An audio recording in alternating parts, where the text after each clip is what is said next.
નમસ્કાર મિત્રો, હું છું શ્રીપતિ વિષ્ણુ અને ખૂબ ખૂબ સ્વાગત છે આપનું આપની અને મારી લાગણીની સરવાણી વાર્તા દૂતમાં.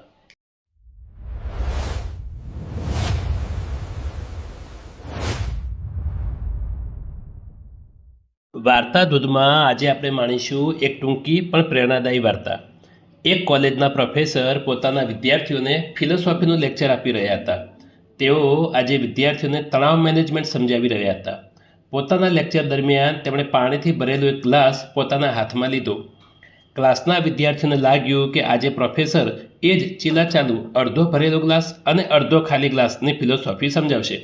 પણ વિદ્યાર્થીઓના આશ્ચર્ય વચ્ચે પ્રોફેસરે એ ગ્લાસ હાથમાં લઈ વિદ્યાર્થીઓ તરફ બતાવતા કહ્યું, આ ગ્લાસનું વજન કેટલું હશે? દરેક વિદ્યાર્થીએ પોતાના અનુમાન મુજબ 200 ગ્રામથી લઈને 500 ગ્રામ સુધી અલગ અલગ વજન જણાવ્યું. હવે પ્રોફેસરે પોતાના પ્રયોગ પાછળનો હેતુ સમજાવતા કહ્યું કે મારા દૃષ્ટિકોણથી અહીં ગ્લાસનું વાસ્તવિક વજન મહત્ત્વનું નથી. તેથી વિશેષ એ મહત્ત્વનું છે કે હું આ ગ્લાસને કેટલા સમય સુધી મારા હાથમાં પકડી રાખું છું. જો હું આ ગ્લાસને 1-2 મિનિટ માટે પકડી રાખીશ તો તેનું વજન મને ઓછું લાગશે. જો હું આ ગ્લાસને 1 કલાક સુધી પકડી રાખીશ તો મારો હાથ જ દુખવા આવશે. પણ જો હું આ ગ્લાસને 10 કલાક સુધી પકડી રાખીશ તો મારા હાથ જકડાઈ જ જશે. મિત્રો, આપણા જીવનમાં પણ આવું જ છે. કહેવાનો આશય એ છે કે ચિંતાઓ કે સમસ્યાઓને લાંબા સમય સુધી પકડી રાખવાથી તે ઉકેલાતી નથી.